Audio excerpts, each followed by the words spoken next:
श्रेय राणा कल कहाँ गए थे तुम? श्रेय राणा फिल्म नहीं बोल रहा है ये, सो रहा होगा। I am very much sure he is sleeping. Good evening sir. Good evening, good evening. क्या हाल है? हम लोग पिछली क्लास में बात कर रहे थे potential energy versus distance curve, और वहीं से हम आज बात करेंगे आपका स्ट्रेस, स्ट्रेन, बाकी चीजों का। तो कल जो हमने पढ़ाया था मानस, बाकी लोग सब समझ में आया था नहीं आया था, ये बताइए। मानस, अच्छा अच्छा, ये लोग अभी गायब हैं। Manas Mehta, can you hear me बेटा? Yes sir. हाँ, कल पोटेंशियल एनर्जी वाली बात समझ में आई थी या एक बार फिर बता दूं? आ गई थी सर। ओके, सर एक बार फिर बता दो। ठीक है, फिर से बताता हूँ।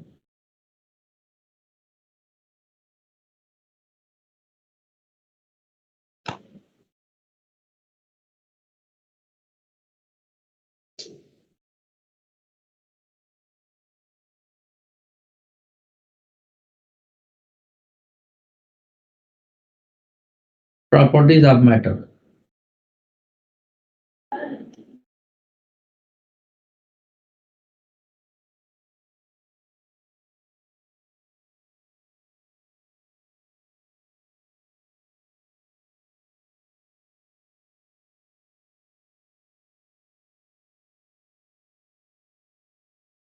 ये देखो प्रियांशु जायसवाल गायब है बेटा, 1-2 मिनट देख लेती, नालायक सब लेट लती रहते हैं। संस्कार कुमार करम, कहाँ गायब है तुम्हारा दोस्त?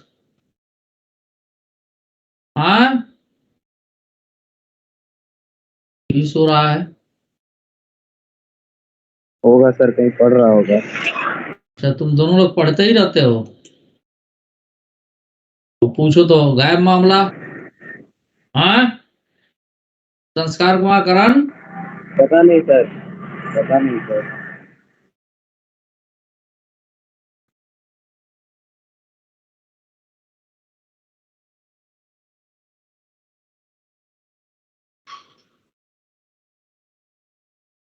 अटेंडेंस जरा मैं भेज दूं। Good evening sir. Good evening. कौन बोल रहा है? संस्कार कुमार करण बोल रहे हैं? नहीं सर, कीजिए प्रियांशु। हाँ, प्रियांशु गुड मॉर्निंग बोला बीच में। हाँ प्रियांशु। प्रियांशु, कहाँ गायब थे तुम?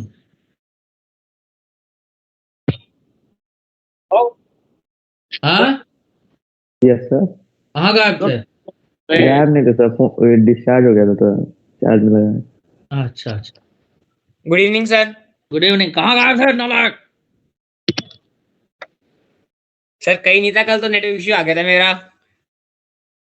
सर मैं मंडल सर की क्लास में भी नहीं था। क्यों? कहता सर नेटवर्क इश्यू आ गया था। आवाज नहीं आ रही। तो कल तो जो है फिर मंडल सर मेरे शिकायत करेंगे अब। सर कोई नहीं, देख लोगे आप, मेरे को पता है, देख लोगे ना आप। अच्छा, देख लूंगा। मामला सेट कर देना सर एक बारी में बोल के। अच्छा, अरे तुम लोग का अटेंडेंस नहीं आ रहा भाई, रुको जरा, फिर से लूं मैं। आवाज भी आ रही है? आवाज नहीं आ रही है? मेरी आवाज आ रही कि नहीं भाई सब लोगों को? आ रही है सर, आ रही है, आ रही है। मेरी आवाज तो आ रही, तुम्हारे यहाँ नेटवर्क इशू होगा। ठीक है, समझे बालक?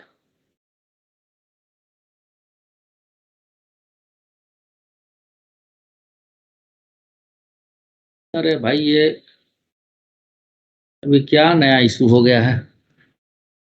आज तारीख कितनी यार? 04। 4।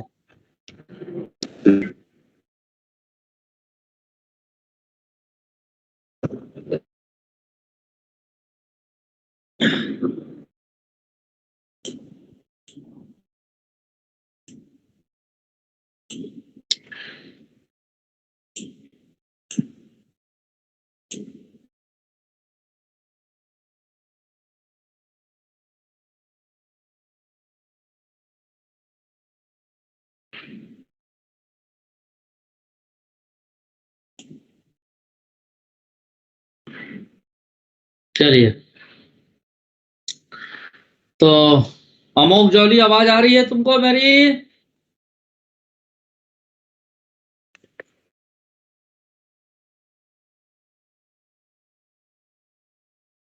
श्रेय राणा, तुम्हें आवाज आ रही है? हाँ सर, आ रही है। चलो भाई, कल जो बढ़ाए थे हम हल्का सा उसका ब्रीफ दे देते हैं, ऐसा श्रेया का कहना है।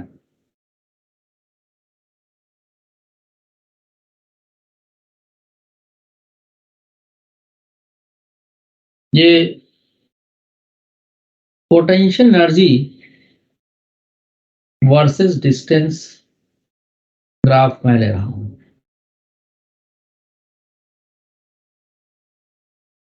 ये कुछ इस तरह के शेप में आता है और आप ये समझिए सर ग्राफ किसका है? पोटेंशियल एनर्जी वर्सेस डिस्टेंस, यहां लिख देता हूं। किसकी पोटेंशियल एनर्जी? जो एटम्स या मॉलिक्यूल सॉलिड के अंदर होते हैं उनकी।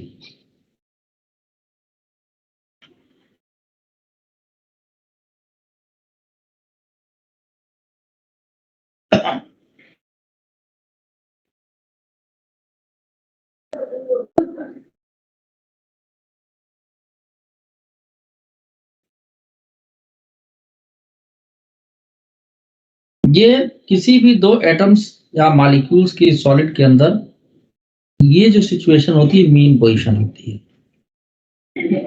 मीन डिस्टेंस या मीन पोजीशन यू कैन से।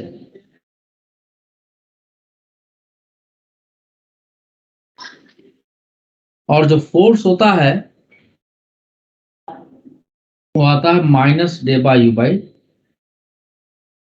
डे बार। इंटर एटॉमिक फोर्स है या इंटर मॉलिक्यूलर फोर्स इसको।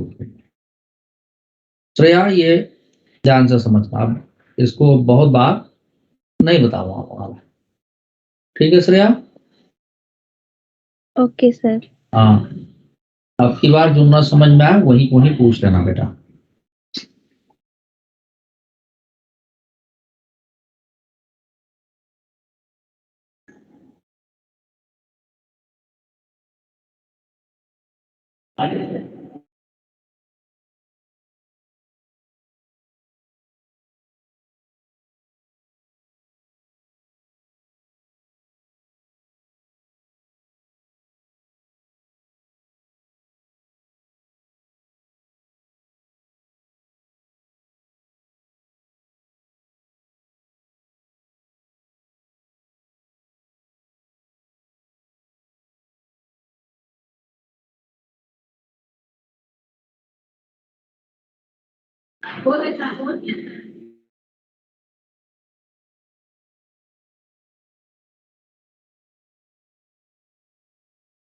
एटम से मॉलिक्यूल्स हैं,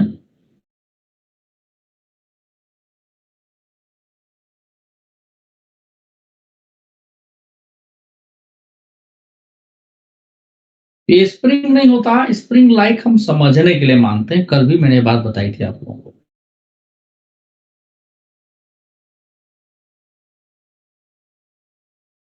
सर हाँ बोलिए। सर जो टॉपिक आप पढ़ा रहे हो इस क्लास में, तो क्या कल के टॉपिक से रिलेटेड है? क्या? जो टॉपिक आज आप क्लास में पढ़ाओगे तो क्या कल के टॉपिक से रिलेटेड है बहुत ज्यादा? किसके एलान से रिलेटेड? मैं समझ ही नहीं पा रहा क्या बोल रहे हो तुम। कल के टॉपिक से रिलेटेड है जो आज आप पढ़ाओगे? हाँ, कल ही वाली चीज है। तो कल के बिना समझ नहीं आएगा? अरे नालायक, कल वाली चीज अभी पढ़ा रहा हूं मैं फिर से, समझे? ऐसे बोलूँ सर? ठीक है हाँ, सर। तेरा किस्मत सही है, श्रेया ने पूछ दिया, नहीं तो नहीं बताता मैं।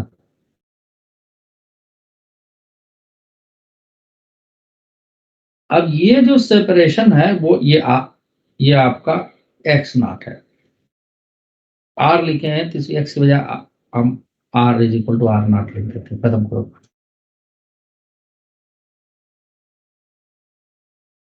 यानी ये मीन डिस्टेंस है किसी भी दो मॉलिक्यूल के बीच का, किसी का भी दो का ले लें। अब जैसे मान लीजिए कि इसको डिफॉर्म करें, जब भी डिफॉर्मेशन होता है तो क्या आ जाता है, पोटेंशियल एनर्जी आ जाती है। पढ़ेंगे नहीं पढ़े बात आप लोग? Yes sir. यस मान लीजिए हमने r is equal to r1 distance ले लिया, r नॉट से, और डेबा यू बाई डेबा r what is called slope, इसको स्लोप बोलेंगे। स्लोप का नेगेटिव फोर्स बताएगा, तो यहाँ पर हमने टेंजेंट डाल दिया। ये टेंजेंट जो है यहां से क्लॉकवाइज एंगल बना रहा है। क्लॉकवाइज स्लोप क्या होता है, नेगेटिव होता है। अगर इसी तरह से हम किसी other distance r is equal to r2 पे लें,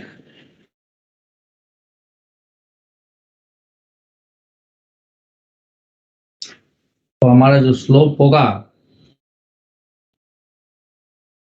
वो आपका पॉजिटिव हो जाएगा।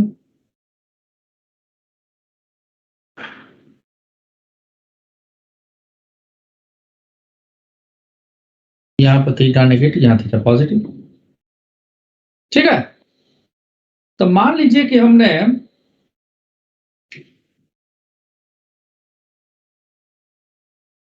B less than R naught, यानी किसी भी दो मॉलिक्यूल के बीच का जो सेपरेशन था, ये एटॉमिक सेपरेशन था, एटम्स के बीच सेपरेशन आर नॉट से कम कर दिया। डेफिनेटली हम फोर्स लगाए होंगे, कंप्रेस किए होंगे डिफॉर्मिंग फोर्स लगा करके, ठीक है मानस?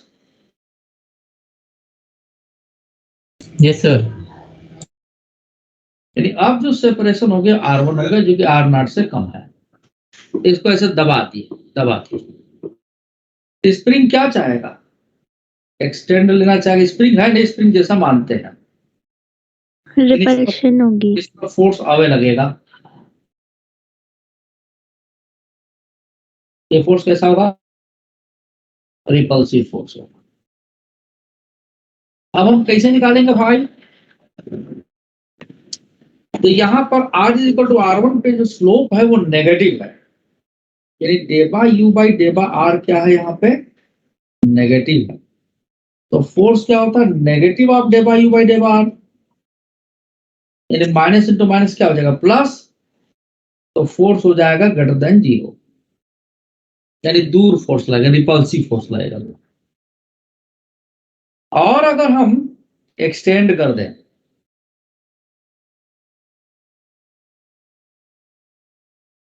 तो दो, सर हाँ बोलिए। सर मुझे यही डाउट था इसमें, अब मतलब नेगेटिव ऑफ स्लोप आप फोर्स के इक्वल क्यों लिख रहे हो? हे भगवान, आप ये पढ़ी थी? हाँ सर ये तो पढ़ा। ये से अलग कैसे है भाई?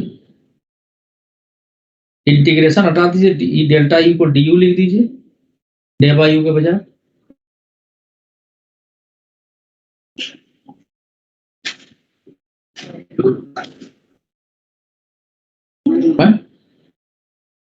ओके सर आ गया समझ।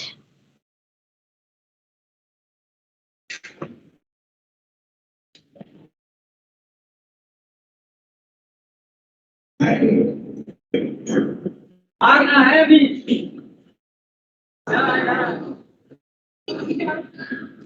अब हमने क्या किया, दोनों के बीच का सेपरेशन बढ़ा दिया, यानी r is equal to r2 है which is greater than r not, यानी ये वाली सिचुएशन।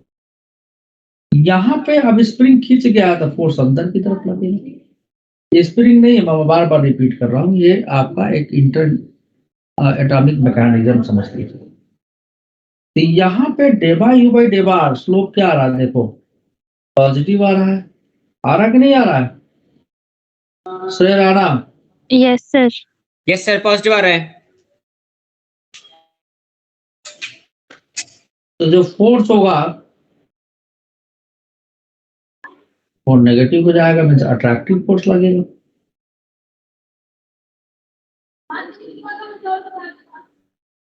कल कुछ हम लिखवाए भी थे, वो अब दोबारा नहीं लिखने जा रहे हैं, जस्ट हमने ब्रीफ कर दिया।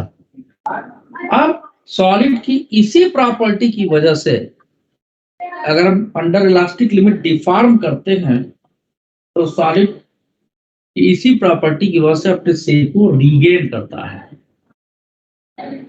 That is called elasticity. क्या बोलते हैं इसे? इलास्टिसिटी। ठीक है, अब हम लोग बात करेंगे यहां से थोड़ा सा आगे तक हमने पढ़ाया था, अब मैं आगे की बात पे चल रहा हूं। तो और सर वो डिफॉर्मिंग फोर्स को स्ट्रेस बोलेंगे ना? नहीं, डिफॉर्मिंग फोर्स ही बोलेंगे, that is not the stress. ठीक है, आइए अभी आगे स्ट्रेस में बताता हूं स्ट्रेस है क्या और स्ट्रेन क्या है।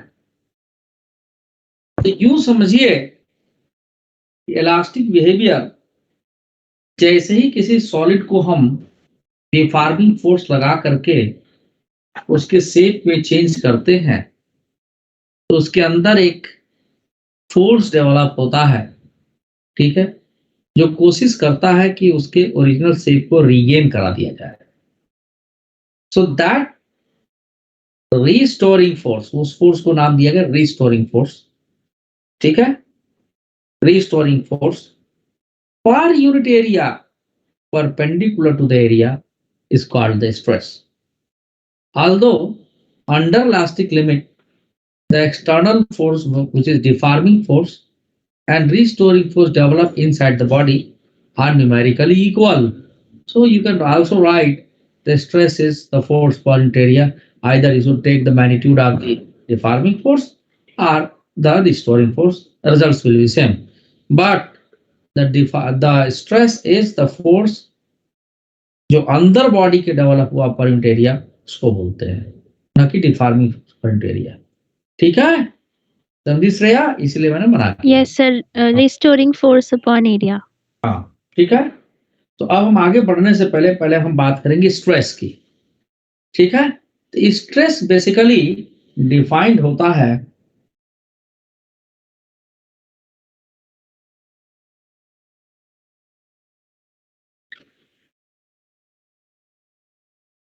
stress is defined as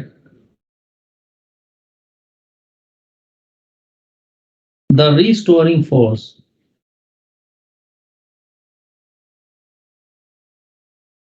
per unit area.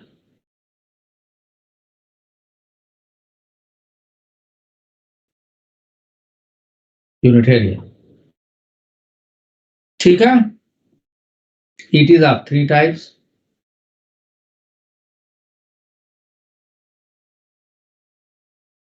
Number 1, देखो भाई, अगर नाम अभी लिखेंगे हम थोड़ी देर में, देखिए यहां ये एक हमने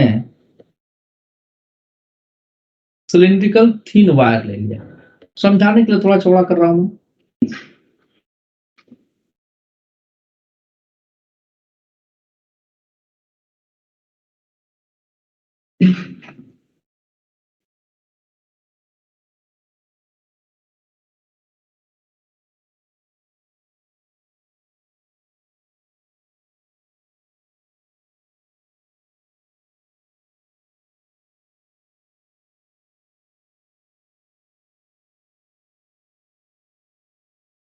अब मान लो इस वायर को हमने लटका दिया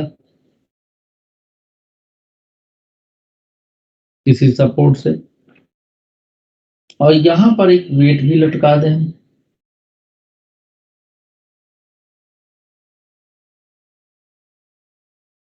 या वायर का खुद का अपना वेट भी हो सकता है। ये वेट लटकाने से होगा क्या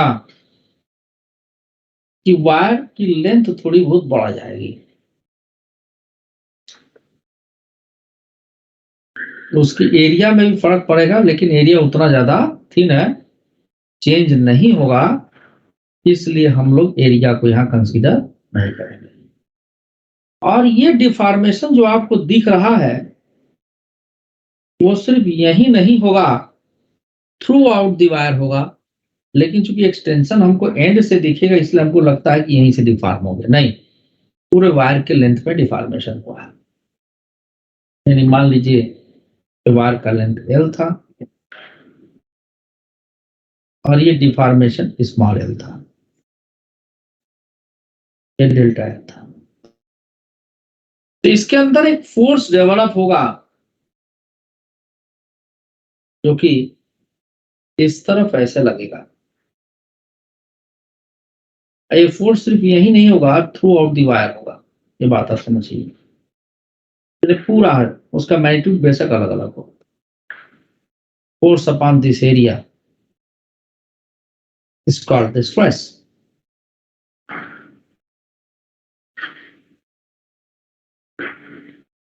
ठीक है, ऐसे स्ट्रेस को बोलते हैं लॉन्गिट्यूडनल स्ट्रेस, जो लेंथ के अलोंग हो। बहुत सारे नाम से जाना जाता है, ठीक है ना। तो पहले टाइप का स्ट्रेस क्या हो गया? लॉन्जिट्यूडनल। ठीक है,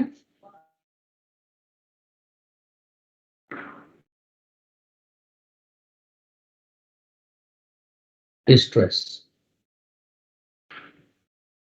इतनी बात सबको समझ में आई?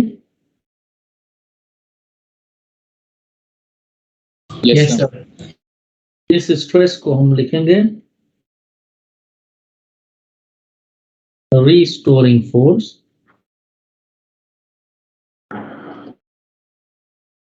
पर unit area in F upon. ठीक है, अब जरूरी नहीं कि स्ट्रेस सिर्फ ऐसा ही हो, किसी बल्क स्ट्रेस भी नाम देते हैं दूसरा स्ट्रेस जो होगा। ठीक है, इतनी बात सबको समझ में आ गई क्या? इतनी बात सबको Yes, समझ में sir. आ गई बेटा? Yes sir. तुमको तुम्हारा पैकेज एक बार है तो नहीं, लेकिन शायद खुल गया है ना। क्या क्या चीज दिया गया उसके हिसाब से पढ़ा देता। किसी कोई डाउट तो नहीं इसमें?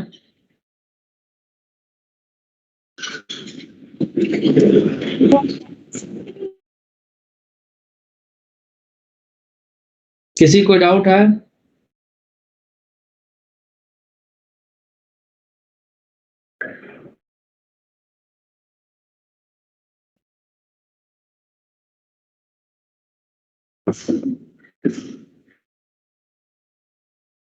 एक मिनट रुकिएगा। सर हाँ जी बोलिए। सर ने फ्लूइड्स खत्म करा दिया क्लास के अंदर? क्या? फ्लूइड्स खत्म करा दिया क्लास के अंदर? अरे भाई तुम पहले जो चल रहा उसको देखो, इसके बाद अभी आपका वो आएगा, क्या बोलते हैं, सरफेस टेंशन और विस्कोसिटी।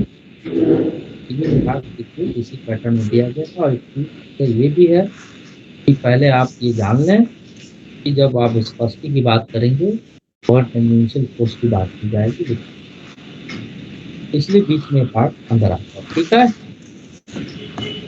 समझे? Yes sir. पहले मैं तुम लोग का बुक आ गया है, मैकेनिकल प्रॉपर्टीज मैंने दिए।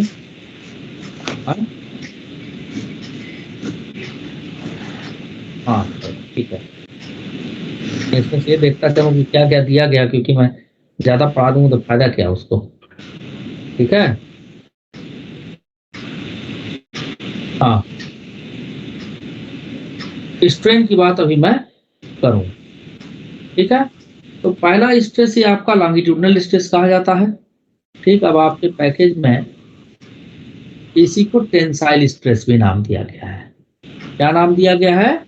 टेंसाइल स्ट्रेस भी, ये भी नाम दे देते हैं हम। तो आप देख लीजिए, that is also called as tensile. ठीक है, हेलो अभिनव सिंह, कहाँ गए थे? यस सर, सर यही हूँ। का नाम टेंसाइल स्ट्रेस भी है। आगे बढ़ते हैं, दूसरे टाइप का स्ट्रेस जो होता है उसको बल्क स्ट्रेस या कंप्रेसिव स्ट्रेस भी कहते हैं। राइट, चलिए, तो दूसरे टाइप का स्ट्रेस बल्क स्ट्रेस, पहले समझाता हूं इसके बाद बताऊंगा।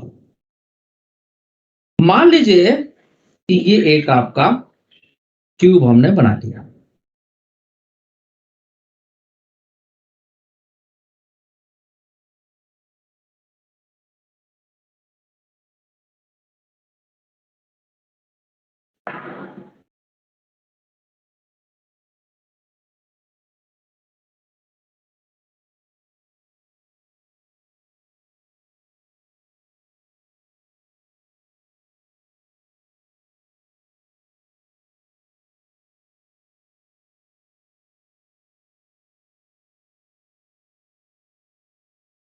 ये ऐसे क्यूब। अब समझो कि इस पे चारों तरफ से फोर्स लगा रहे हैं,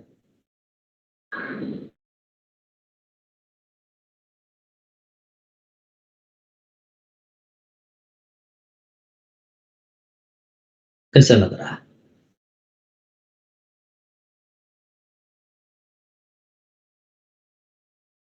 ये फोर्स क्या लग रहा है? फेसेस के परपेंडिकुलर। ठीक है, तो ये क्या करेगा? क्यूब को कंप्रेस करेगा, इसलिए इसको कंप्रेसिव स्ट्रेस भी बोलते हैं, बल्क स्ट्रेस भी बोलते हैं।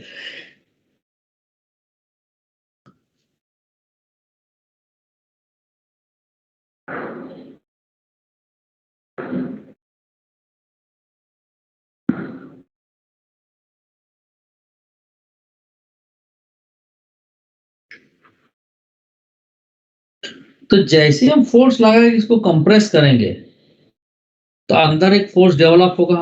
हम इसका वॉल्यूम घटाना चाह रहे हैं, तो अंदर एक फोर्स डेवलप होगा जो कि इसको वापस रिस्टोर करना चाहेगा। तो मान लीजिए इसका एरिया ए है, ठीक है। तो कंप्रेसिव चाहे बल्क स्ट्रेस कैसे डिफाइन होता है? हाँ जी, तो स्ट्रेस हम लिखेंगे बल्क स्ट्रेस या कंप्रेसिव स्ट्रेस।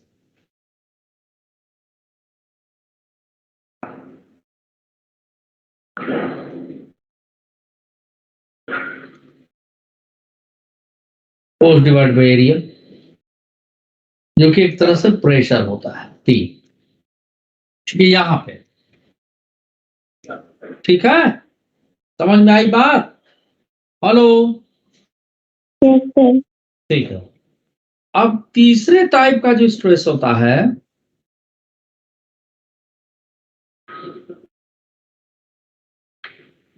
उसको नाम देते हैं आपका शियर स्ट्रेस।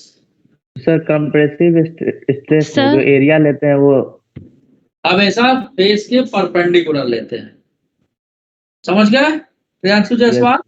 यस सर, जो नॉर्मल एरिया वही लेते हैं, हाँ हाँ हाँ, ये फोर्स ऐसा लगा। Deformed area.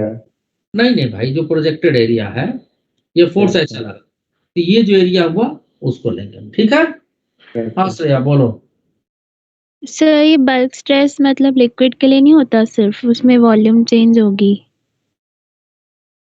सॉलिड के लिए भी होता है भाई। सर सॉलिड में कैसे एक जगह से फोर्स लगाएंगे तो? तीनों के लिए होता है।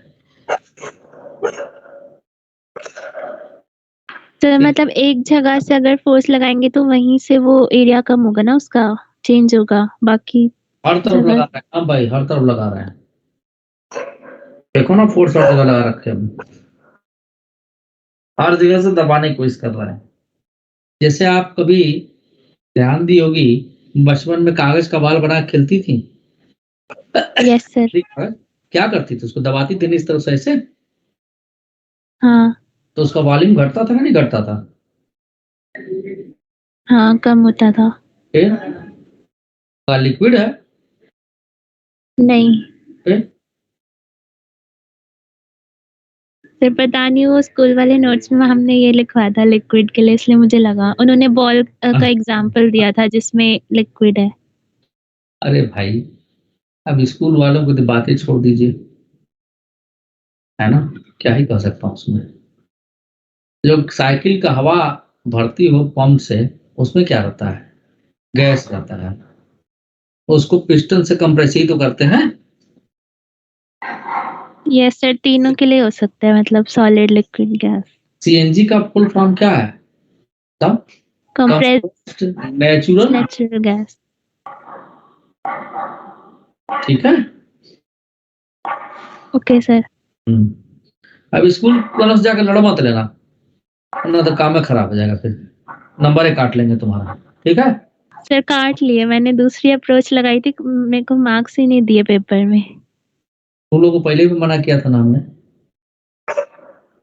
दो फिजिक्स में नहीं सर, मैथ्स में। अरे किसी भी सब्जेक्ट में हो भाई, बता दे रहा हूं मैं। पहली बात तो ये है कि वो कहें, मान लीजिए आम के पेड़ को कह दे कि नहीं आम का नहीं है, बबूल का पेड़ था, यस है। ऐसे पंगा मत लीजिए, उनके हाथ में नंबर है ना, काट लेंगे, नुकसान आपका होगा। कहाँ फाइट करते चलेंगे आप। मान लो मैं अपना एग्जाम्पल लेता हूँ, चलो जैसे तुम लोग के पीछे मैं लग के सोच रहा हूँ कि अच्छे बन जाओ, बोल भी रहा हूँ, मोटिवेट भी कर रहा हूँ, स्पीड भी और स्लो कर दिया हूँ, है ना। और हम तो आपके अच्छाई के लिए करें, एग्जाम्पल ले रहा हूँ, इसको एग्जैक्टली मत मानना कि क्या है। और समझाने के चक्कर में ये पढ़ा दे, वो पढ़ा दे, ये कर दे, वो कर दे। कुछ बच्चे पता नहीं क्या पढ़ा रहे, समझे में नहीं आ रहा। तो हम तो अच्छा करने चले थे, लेकिन हो क्या गया, बुरा। तो हमारा एफर्ट बेकार हो गया ना श्रेया। Yes sir.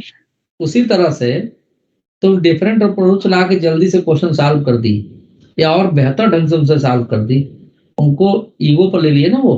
ओ अच्छा, तो हमारा बताया नहीं पढ़ रहे हैं बच्चे, ओके। तो ह्यूमन ईगो बहुत खतरनाक होता है, बहुत लोग ईगो से ऊपर नहीं आ पाते यार।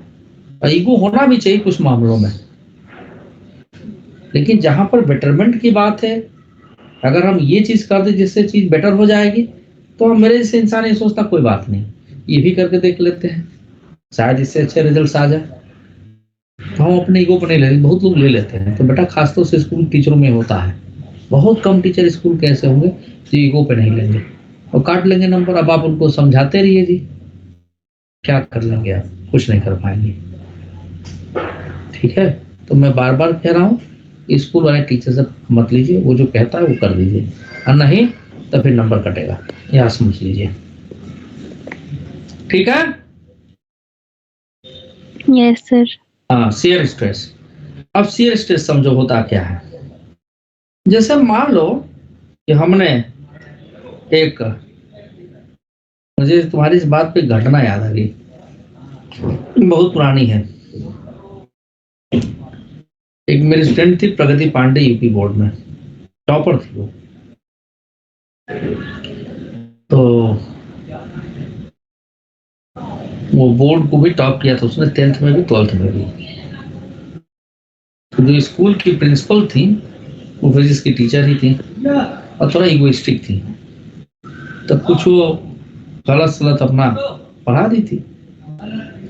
मैं भी यंग था उस वक्त, इतना नहीं समझता सारी बात। हम चले गए स्कूल में उसकी कॉपी लेकर के, हम कहे भाई क्या है ये, कैसे गलत है ये। पहले तो भाव भी नहीं थी, पहले आप क्या है ये है वह लगी करना, है ना। उस समय तो उसने नंबर दे दिया मेरे दबाव में। मैं इनको यहाँ तक कह दिया कि आप लोगों को तो जॉब नहीं मिलनी चाहिए, कैसे मिल गया सरकारी नौकरी, नहीं समझ में आ रहा है, गलत सलत पढ़ाती है। लेकिन उस बेचारी का नुकसान हो गया। नुकसान क्या हुआ, प्रैक्टिकल में नंबर बहुत कम थे बोर्ड के, ये दिलवा दी कम, लो भाई जाओ लड़ो। अब उसको आप कैसे जस्टिफाई करोगे, वो कह देगी हाँ भाई बाप पूछे थे बतेबे नहीं किया, अब लड़ते रहो आप। समझ गई बात को।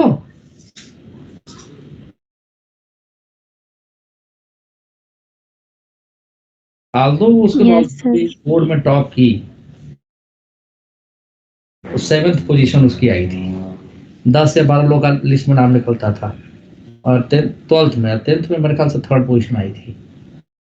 तो 7th से हो सकता था घट के दूसरे तीसरे आ सकती थी, अगर नंबर ठीक ठाक देती होते, जस्ट पास की थी उसे, समझ लो। अब यहाँ पर हमने इसको फिक्स कर दिया, ठीक है बेटा, ये क्यूब है, मैं इसको कलर भी कर दे रहा हूँ। सर मतलब मैम ने उसको छोटे ट्रिक से बताया, मैंने उसको लॉन्ग प्रोसेस से निकाल दिया, इसलिए मेरा आंसर अलग आ रहा है, इसलिए कैंसिल, मतलब दिया ही नहीं वहाँ। आ रहा है तो हो सकता है आप गलत की हो। नहीं, गलत नहीं आ रहा, मेरा प्रोसेस सही था बिल्कुल। तो नंबर का है नहीं। अल्लाह का पता नहीं। चलो अब आगे से ध्यान रखना, जो लोग कहे ना वही करना। नहीं, नंबर कटवाने के शौक को तो करती रहना अपने मन का। अब देखो इसमें क्या होगा, एक फोर्स ऊपर ऐसे लगाते हैं पैरेलल, सरफेस के पैरेलल। अब कैसे दिखाऊं मैं इसको, रुको जरा, फिजिकल होता दिखा देते, यहाँ से तो पता भी नहीं चलेगा यार। ओके देखो मैं यहाँ दिखाता हूँ, शायद दिख जाए आप लोगों को। बैकग्राउंड हटाता हूँ मैं।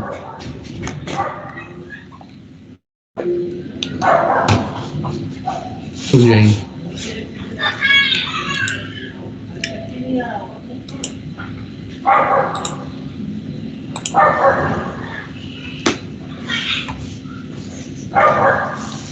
अभी देखो ये मुड़ जाएगा ना, हाँ ये मुड़ जाएगा। तो ये किताब मैंने ले लिया, दिख रहा है ये किताब, ये कोना दिख रहा है ये, हाँ Yes, sir. या यहाँ वाला देखो। अब इसको मान लो प्रेस करें इसे, ऐसे देखो, इसको हमने आगे की तरफ प्रेस किया, नीचे फिक्स कर दी। ये देखो, ये देखो आगे पीछे जा रहा है। इस पर एसएचएम का क्वेश्चन पूछा गया, ये आगे जा रहा, थोड़ा सा दिख रहा, आभास हो रहा, ये वाला इधर जा रहा, ये वाला पोर्शन इधर जा रहा हल्का। Yes, sir. तो ये हमने क्या किया, फिक्स करके जब फोर्स लगाया, तो फोर्स लगाने की वजह से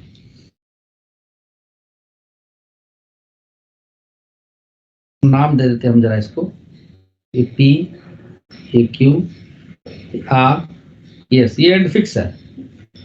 ये आपका, ये पॉइंट ए है, ये बी है, ये सी है, ये डी है। सो फोर्स एफ लगा है, जिसकी वजह से आपका हुआ क्या कि ये वाला पोर्शन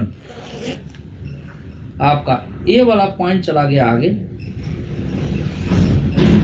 ए डैश, हालांकि ऐसा बहुत कम होगा, डिफॉर्मेशन कम होगा।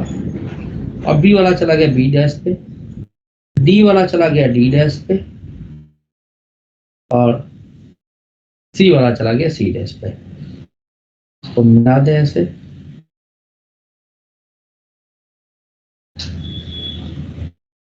ऐसा कुछ हो गया।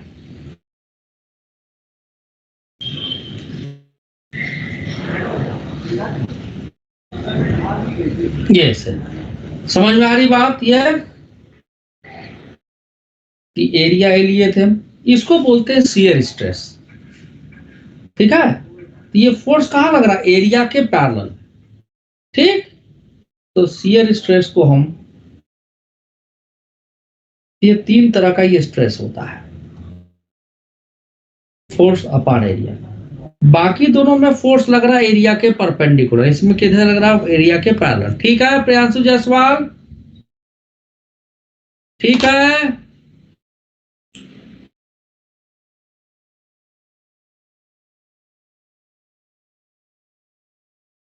अरे बोलोगे यार तुम लोग।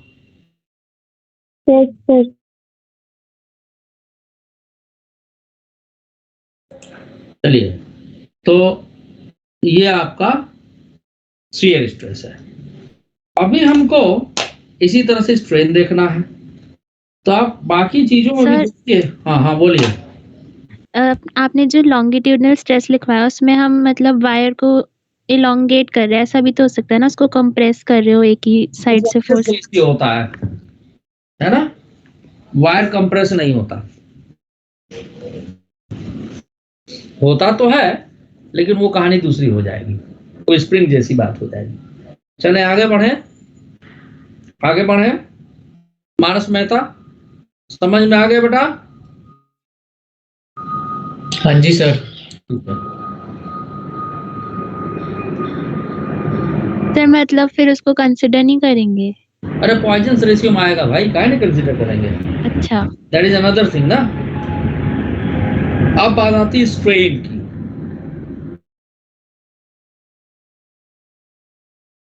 स्ट्रेन बेसिकली होता क्या है, deformation in shape and size that it is defined as the ratio of deformation, the length or volume, है ना, to its initial length or volume. ठीक है? The strain is a dimensionless quantity.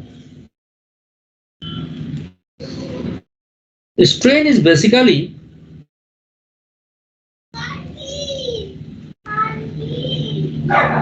is a dimensionless quantity.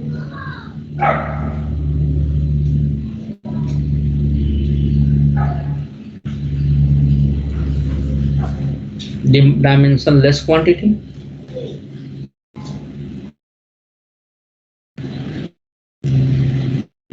As it is the ratio of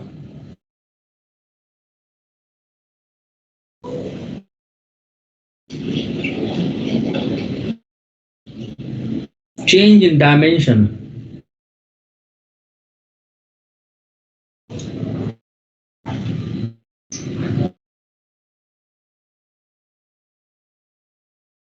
to the original dimension. So Rana,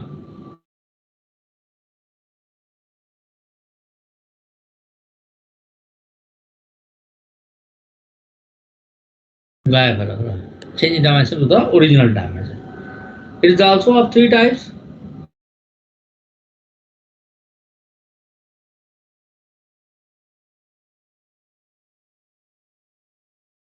Number one, longitudinal strain.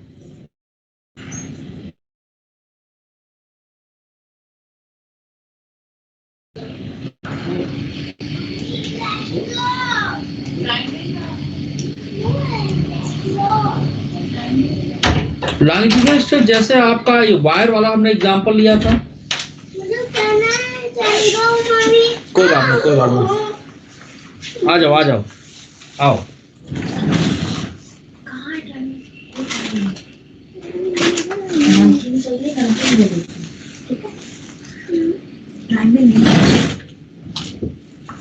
आओ फिर मैं नहीं, मेरी class है। Wire जैसे ले लिए शेराना गायब है क्या जी? हाँ Yes, sir. कहाँ गायब हो गया ये? मान लो इसमें वेट लटका दिया हमने। Priyanshu Jaiswal, yes sir. मुझे लगा तुम भी गायब हो। अब इसकी लेंथ हमारी बढ़ गई थोड़ी।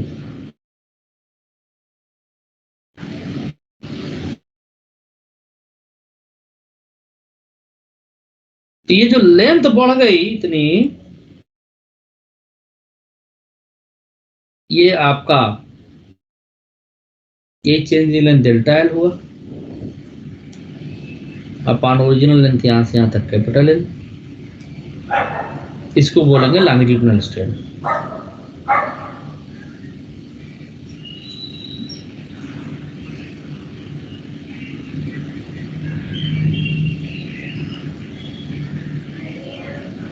डेल्टा एल अपॉन एल, ठीक है, change in length upon original length.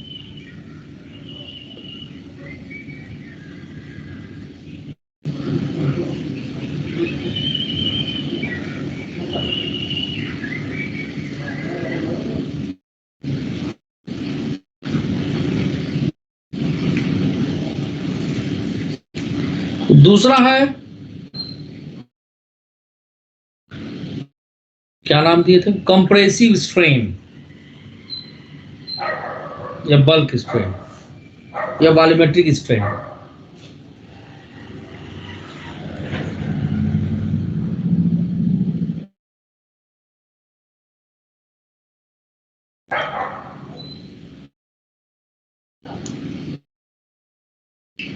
Compressive strain क्या होता है? जैसे मान लीजिए ये क्यूब था,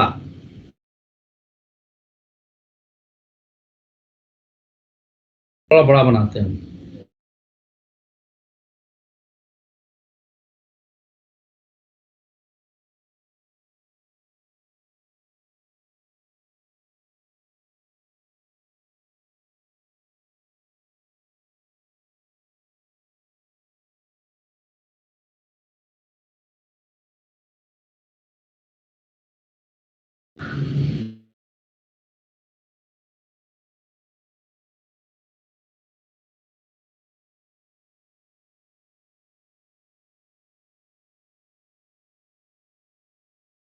जब इस पर फोर्स लगाए हम चारों तरफ से,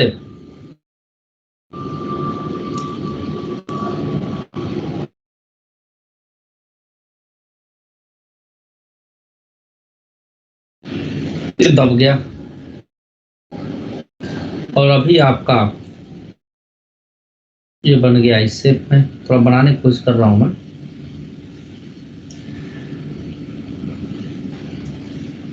बहुत ज्यादा नहीं कंप्रेस होता है।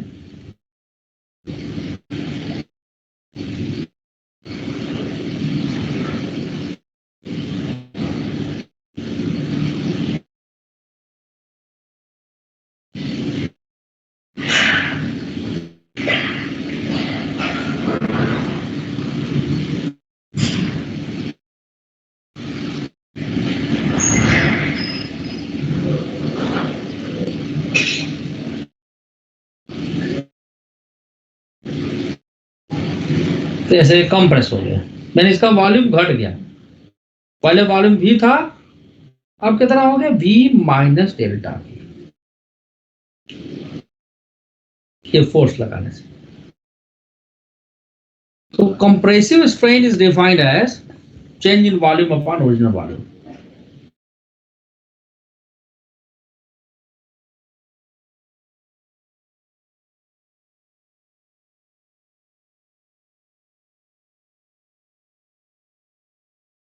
वॉल्यूम घट रहा तो माइनस V के साथ लिखेंगे अपॉन ओरिजिनल वॉल्यूम, यानी कि चेंज इन वॉल्यूम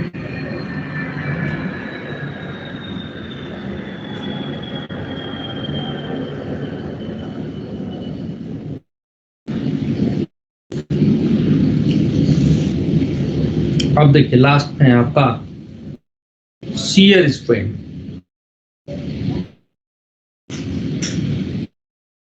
यहां तक सभी को समझ में आया? कोई दिक्कत किसी को?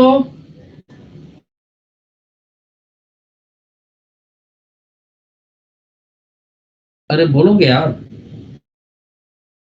यस सर, आ गया।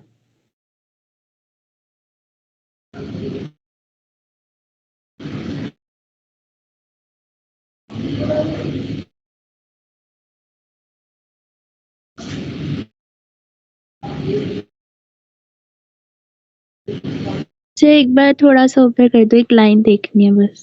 एक मिनट बेटा, बस ये बना लो, मैं कर देता हूँ।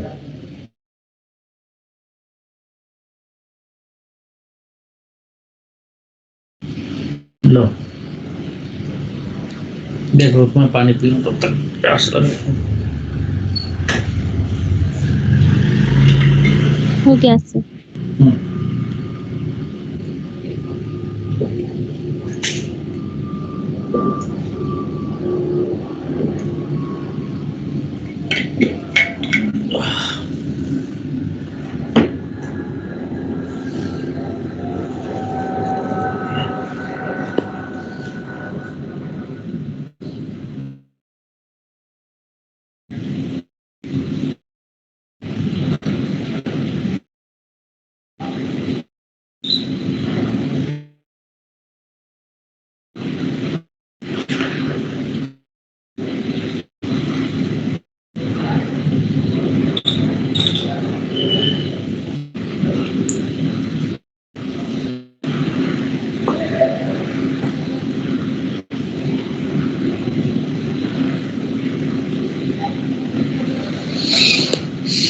अब देखो इस एंड को फिक्स कर दिया गया है।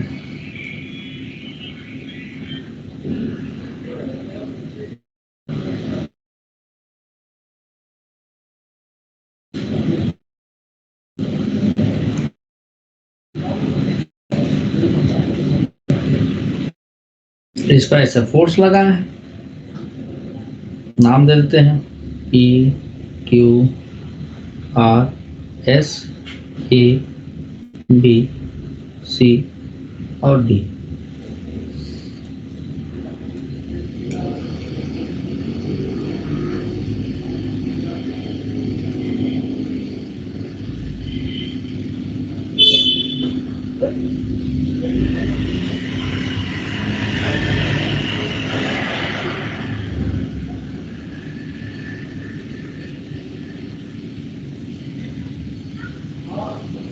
So this is called the angle of shear, theta. Shear strain or angle of shear.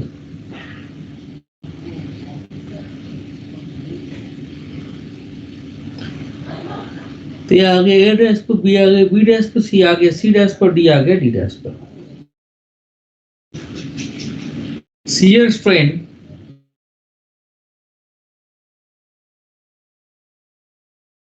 is also called as angle of shear.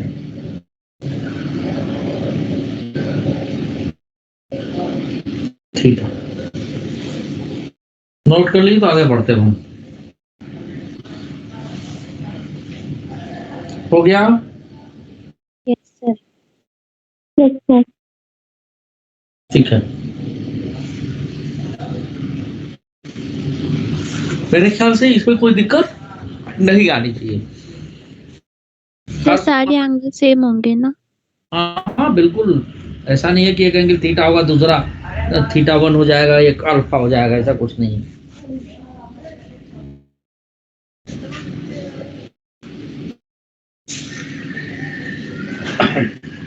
सारे एंगल सेम होंगे बेटा.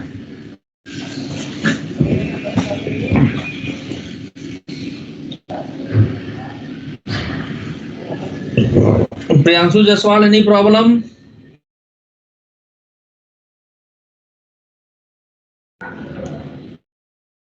सर कंप्रेसिव जो स्ट्रेस था उसमें सर ऊपर से फोर्स लगता है कि साइड से? ऊपर से लगता है ना? ऊपर से. हाँ ऊपर से चारों तरफ से लग सकता है. जैसे क्वेश्चन आपका जेई में मतलब ये शियर स्ट्रेस में शियर में Yes, शियर sir. में पैरेलल लगता है, ऐसे पैरेलल सरफेस के ऊपर से. हाँ जैसे लिक्विड में मान लो जो लिक्विड फ्लो कर रहा हो, विस्कस लिक्विड फ्लो करता है, तो क्या होता है कि दो लेयर के बीच में पैरेलल फोर्स लगता है. अच्छा सर, आप फोर्स का डायरेक्शन शायद इधर दिखाया, साइड वे में दिखाया. नहीं, कहाँ दिखा है साइड में? तुमको दिख रहा है घोघावसन, देखो तक क्या कहता है. ये ऊपर से जा रहा है कि नहीं जा रहा है? दिखा. Force yes sir. ले भाई यहाँ लिख देता हूँ. ये फोर्स दिखा. Yes sir. लाइन दिखा कि नहीं दिखा? यस सर, दिख गया सर. अब देखिए Hooke's law.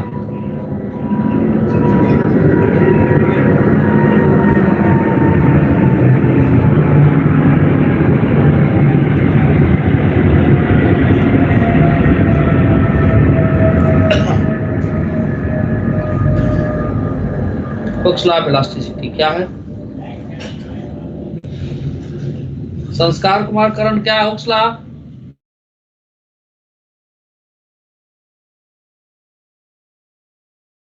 Stress is directly proportional to strain. और यहीं पर एक प्रोपोर्शनलिटी कांस्टेंट रख दिया गया, E time of strain. E क्या है? Elastic coefficient, elastic.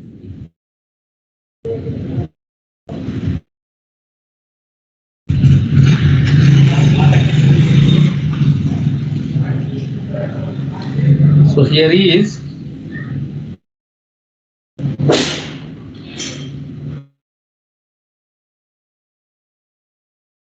the elasticity.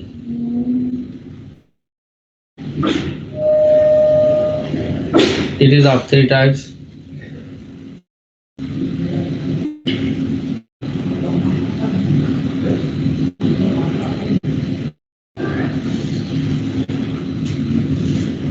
ठीक है. Number 1 Young's modulus.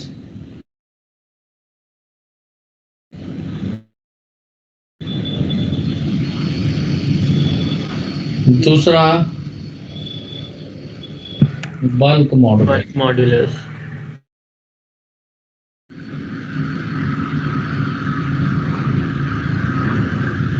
तीसरा मॉडुलस ऑफ रिजिडिटी.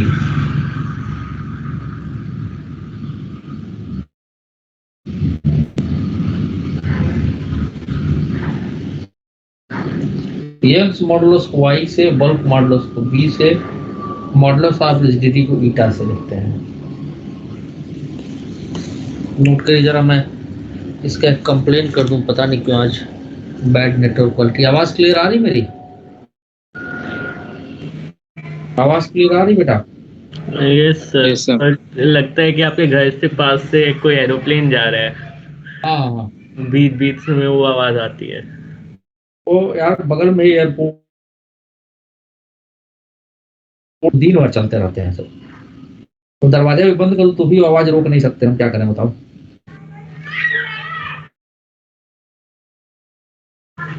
सर और बाकी तो आपकी क्लियर आवाज आ रही है। हाँ नहीं ठीक है, अभी बैड नेटवर्क क्वालिटी दिखा रहा था तो उसी का कंप्लेंट मैं दर्ज कर रहा हूँ, जब तक आप लोग लिखिए। अरे मैं 200 Mbps का स्पीड ले रखा हूँ भाई, अनलिमिटेड। अभी इस पर भी आवाज ना क्लियर आया तो क्या कर पाएंगे? 200 या 300 ऐसे कुछ है, ठीक है। हेलो, रुको जरा 1 मिनट देना।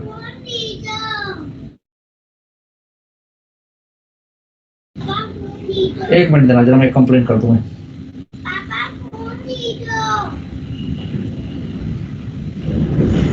हाँ थोड़ी स्पीड कम है। हाँ आ रहा हूँ अभी।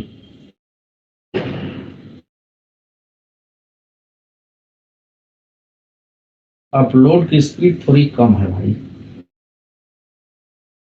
आवाज आ रही क्लियर बेटा? Yes sir. कितना आ रही कोई बात नहीं, मुझे हो सकता है अगर चलो।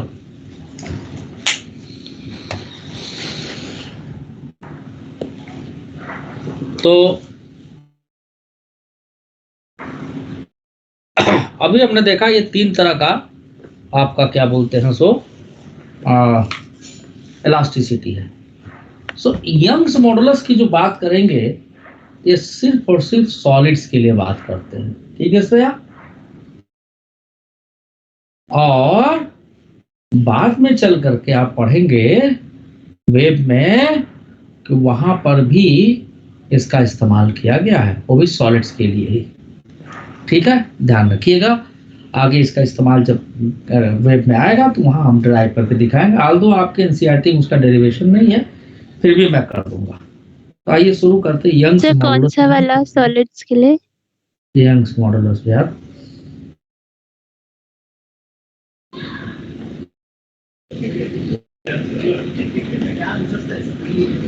Of elasticity.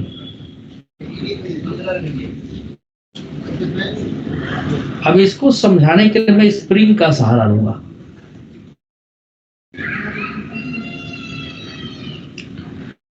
बहुत ध्यान से देखिएगा। आपको मान लीजिए वायर है और हमने इसको थोड़ा जानबूझ के थिक बनाया हूं, 3 बार ही हम लेते हैं।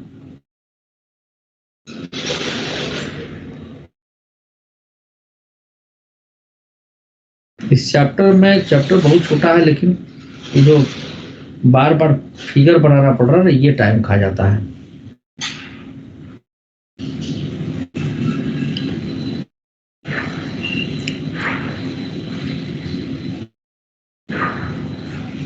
यहां पर एक मास हमने लटका दिया,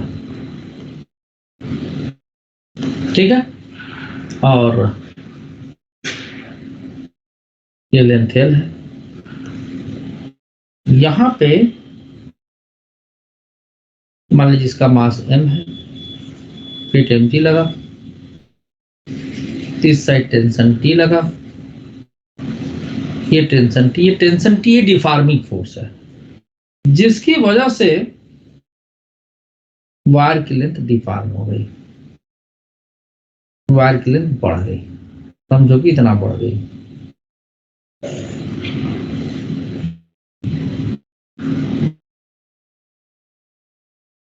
एरिया में कोई खासा चेंज हम मानेंगे नहीं, इतना इंक्रीमेंट हो गया।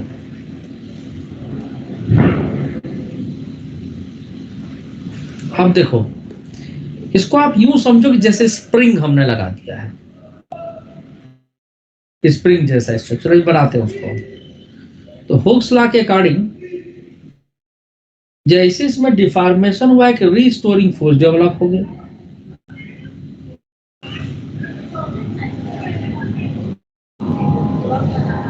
जो कि इस एरिया पर लगा, ठीक है। वायर का डायमीटर इतना एप्रिशिएबल चेंज नहीं होता, इसलिए वायर का डायमीटर में चेंज नहीं होता। हुक्स लॉ के according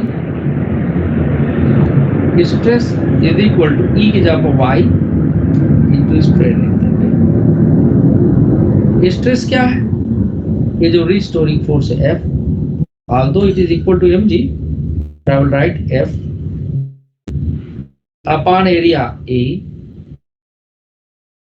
is equal to y into strain change in length upon original length। तो y की वैल्यू, अच्छा एक चीज और यहाँ देखो, अभी आगे हम करेंगे। ये जो रिस्टोरिंग फोर्स है, यहाँ y into A by L is a constant term into delta L। If we compare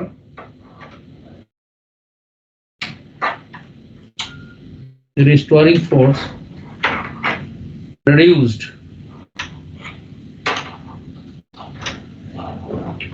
in the wire, ठीक है, when or deforming force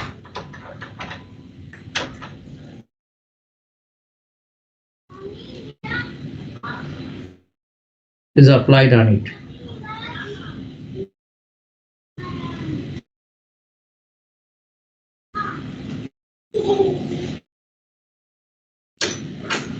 ठीक है। अब जरा इसको स्प्रिंग जैसा बनाया हम, सब लोग ध्यान से देखिएगा। इस पर क्वेश्चन है पैकेज में, मान लो स्प्रिंग है और स्प्रिंग पे एक वेट हम लटका दें या कुछ और लटका दें।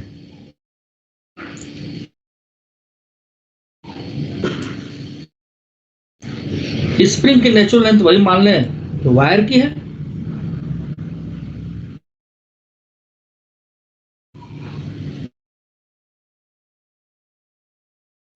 एक मिनट भाई,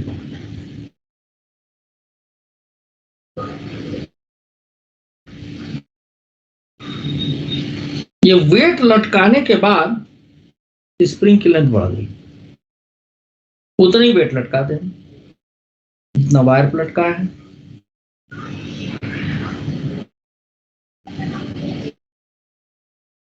तो एक्सटेंशन हो गया डेल्टा एल का। तो क्या इसमें स्प्रिंग फोर्स नहीं प्रोड्यूस होगा, जिसका मैग्नीट्यूड के डेल्टा एल, माइनस साइन तो बताता है रिस्टोरिंग है, अपोजिट डायरेक्शन में रिस्टोरिंग लिख देंगे तो माइनस नहीं लिखेंगे हम। अगर हम इस फोर्स से कंपेयर करें स्प्रिंग फोर्स से, तो क्या है ब्रैकेट के अंदर वाली क्वांटिटी जो स्टिफनेस कांस्टेंट है, स्प्रिंग कांस्टेंट है,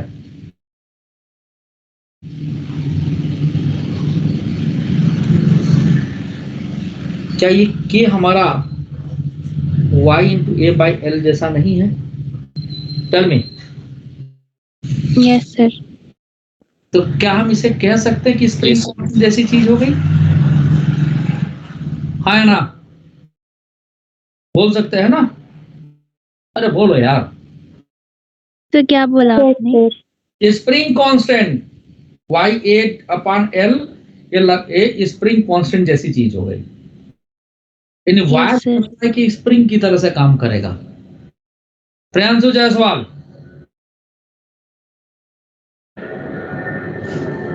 अब बोलो शांति से बैठे नहीं।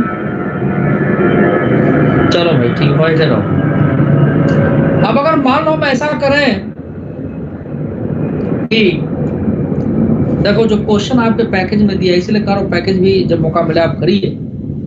मान लीजिए मानस मेहता, लिसन कर थोड़ी, समझ में आए मानस मेहता?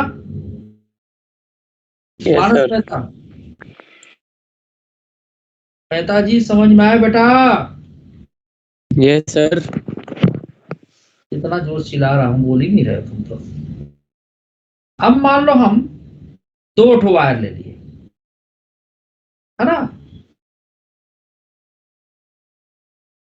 से सीरीज में लटका दिया।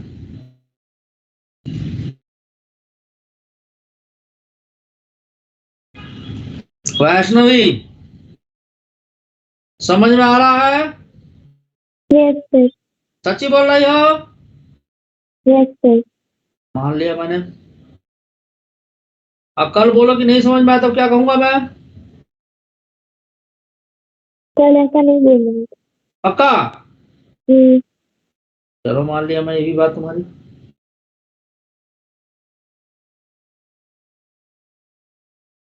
इसको भी कलर कर देते हैं हम। ये दो ठोक वायर है, एरिया ऑफ क्रॉस सेक्शन सबका सेम है, अलग अलग मटेरियल का बना हुआ है तो यंग्स मॉडुलस भी अलग होगा।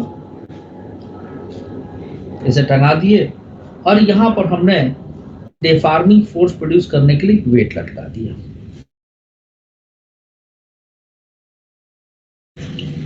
ध्यान से देखिएगा, यहां मान लीजिए इसकी लेंथ L1 थी, इसकी लेंथ L2 थी।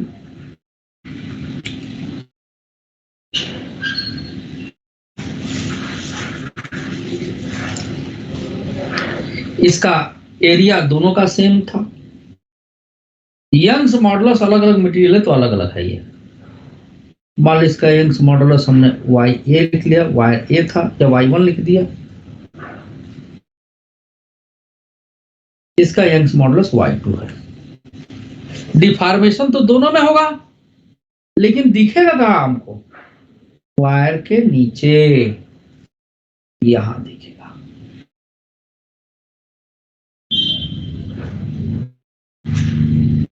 सबको समझ में आ रहा है कि नहीं आ रहा है? Yes sir. यस। ये डिफॉर्मेशन हो गया डेल्टा L का। इसको बोलते बेटा सीरीज कॉम्बिनेशन। सर दोनों वायर का डेल्टा एल में ही दिखेगा। हाँ जी, टोटल डिफॉर्मेशन है ये सिर्फ अकेले एक का नहीं है, दोनों का है। अब इसमें कई बार पूछा जाता है आप लोगों से कि इस वायर को हटा के L1 प्लस L2 लेंथ का एक सिंगल वायर जिसका एरिया A है रख दें तो उसका फोर्स कांस्टेंट क्या होगा या यंग्स मॉडुलस क्या होगा, ये पूछा जा सकता है। ठीक है? हेलो, तो क्या बोला आपने, एक बार रिपीट कर देना।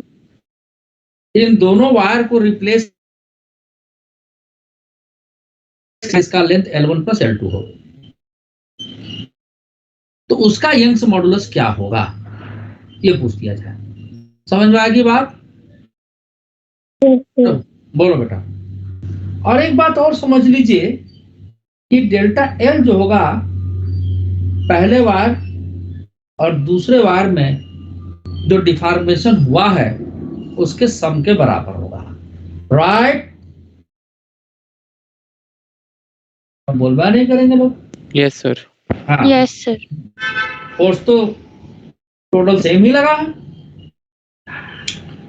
तो चलिए, अगर इस वाले रिजल्ट हम लिखें, इससे लिखें, तो अब बताइए डेल्टा L की वैल्यू हम क्या लिखेंगे? F upon Y into Y effective लिख दो into A upon L1 plus L2। देखो, delta L is equal to F upon Y into A into L से हमने लिख दिया। L1 की वैल्यू क्या होगी? फोर्स तो सेम ही रहेगा, इसके लिए हो जाएगा Y1 into A into L1 हो जाएगा, और इसके लिए क्या हो, F L2 हो जाएगा, Y2 इंटू A हो जाएगा। इसी वाले फॉर्म में से लिख दिया। ये देखो हर जगह से कट गया, F हर जगह से कट गया, तो 1 अपॉन Y इफेक्टिव यहां पर लिख दिया L1 plus L2 is equal to L1 upon Y1 plus L2 upon Y2। इतनी बात समझ में आई नहीं आई? Yes sir.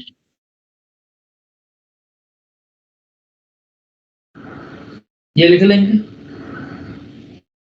तो अब हम y इफेक्टिव वैल्यू निकाल रहे हैं, L1 plus L2 into y1 y2 अपान L1 y2 plus L2 y1, ये क्या हो जाएगा y इफेक्टिव।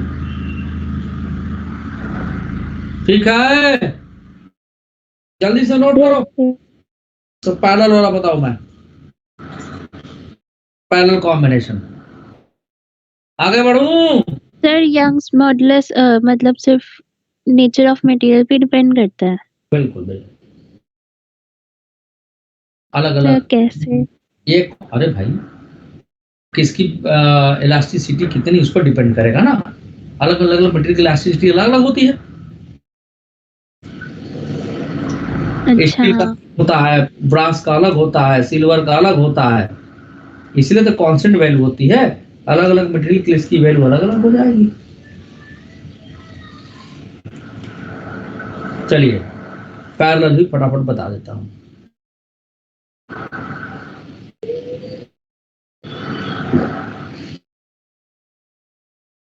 पैरेलल कॉम्बिनेशन में हम क्या करेंगे,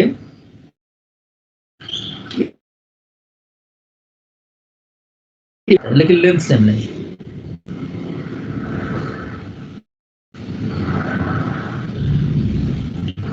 अब देखिए,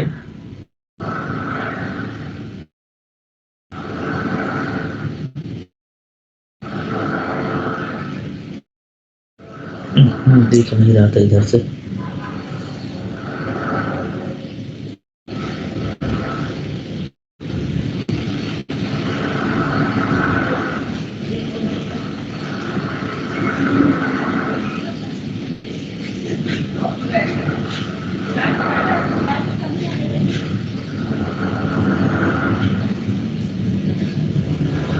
अभी दोनों को लटका दिए,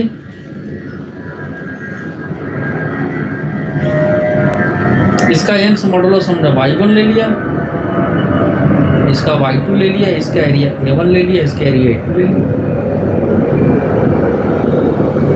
इन दोनों को मिला के एक वायर से हमने वेट लटका दिया। अब दोनों में बेटा डिफॉर्मेशन सेम होगा, या ध्यान रखें, लेकिन फोर्स अलग अलग लगेगा दोनों में। रिस्टोरिंग फोर्स अलग अलग डेवलप होगा।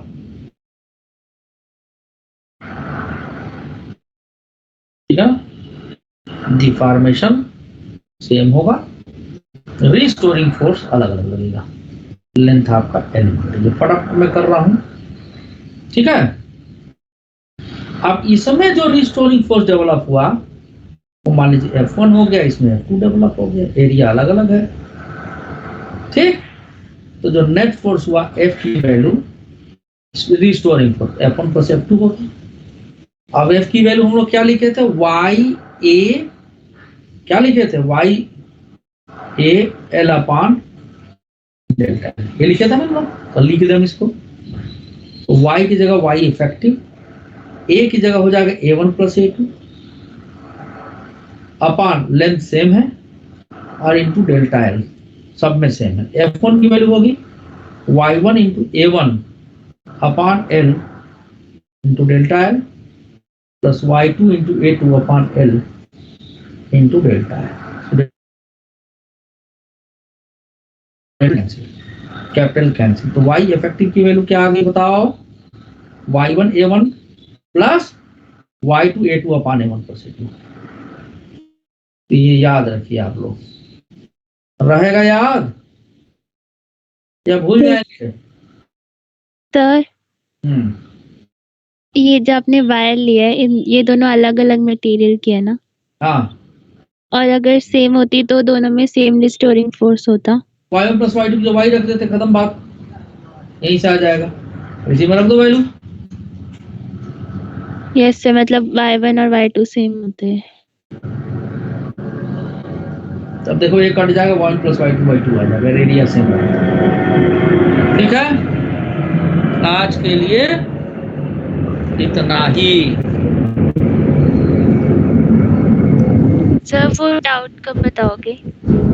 2 साल बाद बता दूंगा।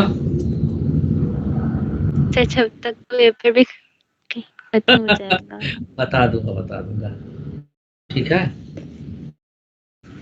अभी तो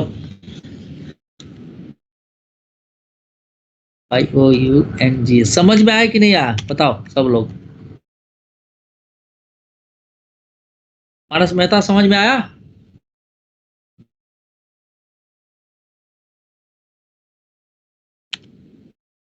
इस मॉडुलस की स्पेलिंग पता नहीं, सही गड़बड़ नहीं मालूम मुझे, देख लेना। हाँ, सर आपने बोला था मतलब मेरे कुछ क्लासेस छूट गए थे, तो आपने बोला था कि जो टॉपिक में प्रॉब्लम है आप बता दीजिए, तो सब बता दीजिए।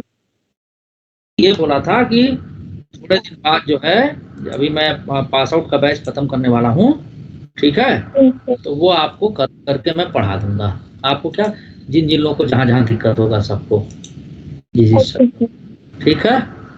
तुम लोग बस रिजल्ट ले आके दिखाओ, बाकी जो कहोगी जितना संभव